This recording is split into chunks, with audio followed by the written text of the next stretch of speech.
Olá, sou Daniel Aurélio, sociólogo e editor, e tive a honra de ser um dos colaboradores da obra Sociologia, Cidadania Ativa. Como foi elaborado o projeto Sociologia, Cidadania Ativa? Sociologia, Cidadania Ativa foi pensado com muito critério para atender às demandas do ensino de sociologia nos dias atuais. Ele é um livro inovador, com características únicas, no qual a teoria sociológica está a serviço da sociedade e da cidadania. Selecionamos uma ótima equipe de especialistas que elaboraram os textos e exercícios para cada tema, todos vinculados aos movimentos sociais e de construção da participação cidadã. O mais interessante é que cada um dos autores são pesquisadores nas respectivas áreas para as quais foram convocados a escrever seus textos didáticos. Também contamos com um time de editores de texto e revisores técnicos experientes para garantir a total qualidade do livro. E de onde surgiu essa ideia? Os editores de Ciências Humanas da Editora Moderna, sempre atentos ao que os professores têm a dizer, detectaram que os livros de sociologia seguem roteiros mais ou menos parecidos, com um conteúdo muito formalista e um formato que, ao nosso ver, já não está mais em harmonia com as demandas interdisciplinares e de convergência que a escola contemporânea e o próprio pensamento sociológico estão sempre dispostos a fornecer. Então, escolhemos um eixo norteador, movimentos sociais e cidadania ativa. E conseguimos um diálogo didaticamente estimulante com a teoria sociológica clássica e contemporânea, na qual mostramos aos alunos como aprender a pensar a realidade a partir do olhar das ciências sociais. Qual a importância de relacionar a realidade prática com os conceitos clássicos e atuais da sociologia? Todos os grandes cientistas sociais e pensadores sociais, desde os clássicos até os teóricos da atualidade, procuram fazer com que a sociologia dialogue com a realidade concreta. Esse é o sentido primordial da sociologia, como disse certa vez o grande professor brasileiro Gabriel Kuhn. Acontece que muitos autores, e isso se estende a alguns livros didáticos, tornaram complexo e hermético demais um saber que deveria ser socialmente compartilhado, escapando em abstrações não exatamente incorretas, mas distanciadas demais do cotidiano, por exemplo, dos alunos, dos professores e da família. E como a sociologia, cidadania ativa, ajuda a compreender essa realidade? A partir de dois elementos interligados. O primeiro diz respeito às ferramentas didáticas oferecidas pela obra, tais como análise de imagens, matérias jornalísticas, dicas de livros e filmes, com didática voltada para temas presentes no cotidiano. O segundo elemento, na verdade o aspecto central da obra, é o fio condutor didático no qual o pensamento sociológico serve para refletir e debater sobre movimentos sociais, direitos humanos, cidadania, democracia, fatos políticos e sociais do nosso cotidiano. Não é só teoria ou um amontoado de estatísticas, mas uma imersão em cada tema, de forma propositiva e ampla, em linguagem ágil e acessível. O livro tem focos no vestibulares e no Enem? Sem dúvida alguma. Todo o livro foi concebido nesse sentido. Além das questões contidas na obra, que contribuem para o treinamento e aperfeiçoamento dos alunos, a própria lógica interna da obra vai ao encontro daquilo que hoje é solicitado nos exames vestibulares e no Enem, ou seja, interdisciplinaridade, foco em temas contemporâneos e uma reflexão aprofundada que pode, aliás, ser de grande valor para outras disciplinas e também para a sempre temida redação, que para quem adotar essa obra, convenhamos, não será um problema, mas sim uma grande solução. E o que mais o livro oferece para atrair o aluno? Além de seguir todas as diretrizes do MEC, direcionadas de uma forma criativa e bem estruturada, o livro possui atividades, interatividade, propostas de debates e de pesquisas, além de demonstrar estar atento ao dia a dia dos alunos, seus gostos, seus anseios, suas perspectivas, seus respectivos modos de ver e estar no mundo. Ou seja, oferece uma formação sólida, capaz de dialogar com outras disciplinas, mas de maneira leve, atraente, em que as competências ética, social e política são muito bem trabalhadas pelos elaboradores. Mas como o professor é orientado para usar esse material? Contando com o nosso constante apoio pedagógico, elaborado por especialistas renovados em convivência em sala de aula, o professor pode trabalhar os livros e seus respectivos capítulos de diferentes maneiras, seja seguindo o texto guia, seja trabalhando com algum material específico, organizando um debate e assim por diante. Há atividades extras? Sim, com toda certeza. Ao final de cada capítulo, existem os chamados exercícios de reflexão e ampliação dos conhecimentos, com questões dissertativas, e os chamados exames de seleção, com questões de múltipla escolha. Além disso, temos propostas de debate e pesquisa. Gostaria de salientar que o professor, na dinâmica das aulas, pode utilizar, por exemplo, um texto da seção Saiba Mais ou mesmo uma dica de livro ou filme para propor alguma atividade alternativa, antenada com algum acontecimento do momento, contextualizando e refletindo situações, notícias e movimentos que possam estar acontecendo exatamente na época da aula. Dê um exemplo de como o livro aborda os problemas sociais e como o professor pode utilizar o livro para tratar do assunto. Bom, são tantos os bons exemplos que é até difícil apontar um especial. Uma questão que está presente e tem gerado debates, inclusive nas redes sociais, é do gênero e da sexualidade. O professor vai encontrar no livro uma argumentação consistente, textos de apoio, questões dissertativas e de múltipla escolha, dicas de filme para tratar o tema em suas mais diversas perspectivas. Todavia, como bem sabemos, o assunto não é muito fácil. Os alunos e mesmo o professor talvez já cheguem com algumas próprias percepções que podem ou não ser desconstruídas no transcurso da aula. Com muita serenidade, o professor pode, por exemplo, pegar uma reportagem ou acontecimento sobre o assunto e relacionar com o debate presente no livro. Esta é a grande sacada do livro. As questões levantadas pelo livro dizem respeito a lutas contínuas, variações de reflexão, e é perfeitamente possível o professor adaptar o conteúdo a um tema que chamamos de quente e estimular o debate.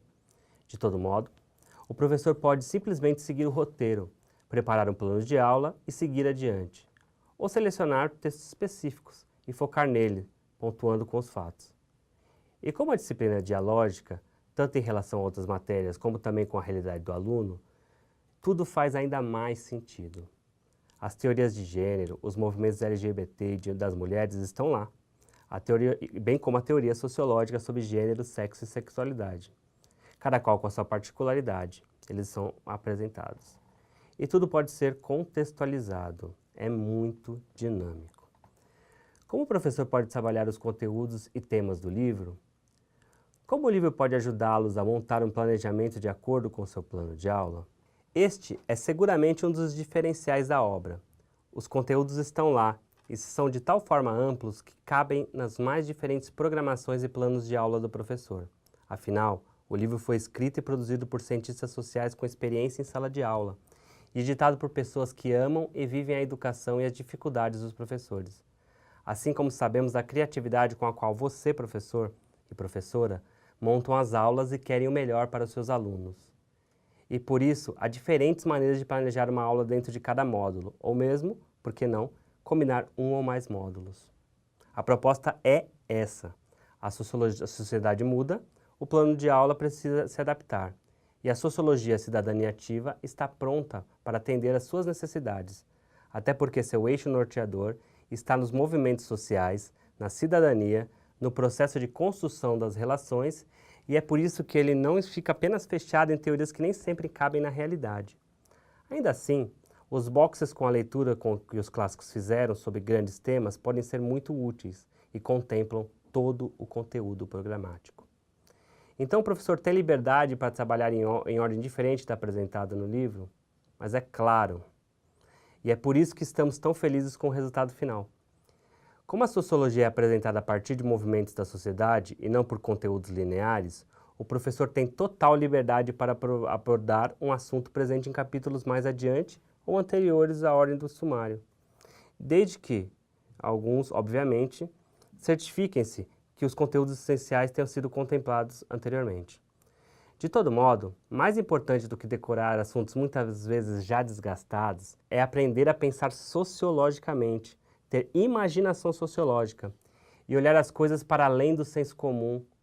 É como já dizia uma grande autora já falecida, Gilda de Mello e Souza, é desvendar o véu oculto das coisas. É o que os grandes mestres nos ensinam também, de Marx a Weber, de Bourdieu a Foucault. Como o ensino da sociologia pode contribuir com a temática da interdisciplinaridade?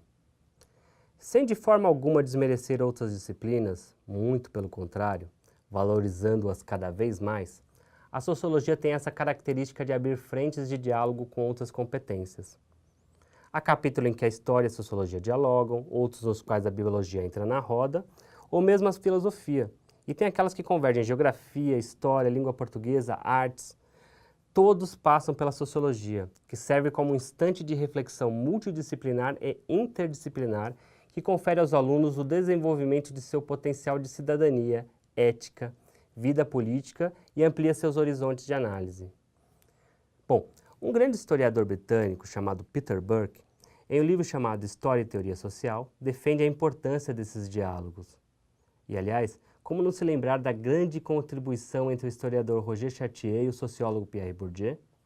Enfim, o vínculo que ocorre entre os autores que lemos pode e deve ser aplicado em sala de aula, sempre obedecendo às características de cada turma. E que estratégia o professor pode utilizar para essas aulas? Como vivemos em um mundo repleto de informação e multiplataforma, existem estratégias variadas para prender a atenção dos alunos, sem com isso perder de vista o conteúdo teórico e, acima de tudo, aquilo que dá força ao livro, a construção da cidadania. Nenhuma aula precisa espelhar a outra, e cabe ao professor, sempre com o nosso auxílio se assim desejar, verificar as demandas dos alunos, como cada sala de aula está, e variar de um formato mais tradicional para aulas alternativas, com filmes, leituras comentadas de textos, debates que relacionam fatos com a reflexão do livro, seminários e assim por diante. O livro é totalmente voltado para a interatividade, para a abertura de janelas de compreensão. O que mais diferencia a forma de trabalho com outras obras concorrentes? Não estamos aqui para reduzir e desmerecer a importância de outras obras, pois aqui nós amamos o conhecimento e o saber sociológico, e toda iniciativa é válida e merece nossos aplausos. Mas é preciso ser claro, especialmente para mim, que tive a oportunidade de ler e analisar livros didáticos de sociologia de diferentes editoras. Sociologia, Cidadania Ativa é completamente diferente dos outros. Ele não perde o conteúdo básico, mas tem um fio condutor que confere ao livro toda a sua importância para a vida e o cotidiano dos alunos. Fortalece a cidadania, os direitos humanos, a vida em sociedade e está em sintonia com aquilo que os alunos anseiam. E, além do mais, ele é totalmente adaptável para vários formatos, ou seja, pode ser lido e interpretado de diferentes formas. Mas, se o professor optar, ele tem a estrutura necessária para os planos de aula em formato tradicional. Hoje em dia, há uma preocupação muito grande com a doutrinação por meio dos livros didáticos de ciências humanas, especialmente os de sociologia. Qual a posição de cidadania ativa frente a essa questão? A sociologia, por exemplo, é, ao contrário do que muitos pensam, uma disciplina que originalmente nada tinha de revolucionária no sentido político e tampouco era doutrinária. Weber e Durkheim eram homens que buscavam compreender o mundo em que viviam, repleto de transformações, não tinham nada de insubordinados, mas eles tentavam entender a dinâmica do que transcorria. E eles são clássicos. Ou seja, esse papo de que a sociologia é doutrinadora não cola muito, não. Isso pode acontecer aqui e ali, mas o problema não é nem do bom professor, nem dos bons livros, nem das disciplinas das ciências humanas. Mas, por favor, não dá para negar que ela exerce papel crítico. Precisa mostrar como as coisas são, para além do senso comum. Isso não significa doutrinar, mas ampliar o foco de conhecimento e da reflexão. No que se refere à sociologia e à cidadania ativa, ele claramente tem o propósito de tratar de temas que não são de esquerda, nem de direita, nem de centro, mas humanos, sociais, que precisam ser encarados de frente, pois a sociedade caminha nesse sentido e os próprios exames vestibulares e do Enem estão nessa toada. Além disso, tivemos todo o cuidado, desde os autores até a equipe de revisão e edição final, para que não houvesse qualquer excesso, qualquer desvio, pois a sociologia preocupa-se com a ética, com o espírito democrático e cidadão. Então não há qualquer possibilidade de termos aqui um livro meramente doutrinário. Isso, aliás, nem combina com a essência da sociologia. Vejamos Marx, por exemplo, que muitas vezes é criticado pelos conservadores. Ele era um pensador assim, amplo. Ele lia os conservadores e liberais com muita atenção. Veja só, ele era um profundo conhecedor de Adam Smith, o pai do liberalismo econômico. Então esse é o sentido, gente. Ler, aprender e viver.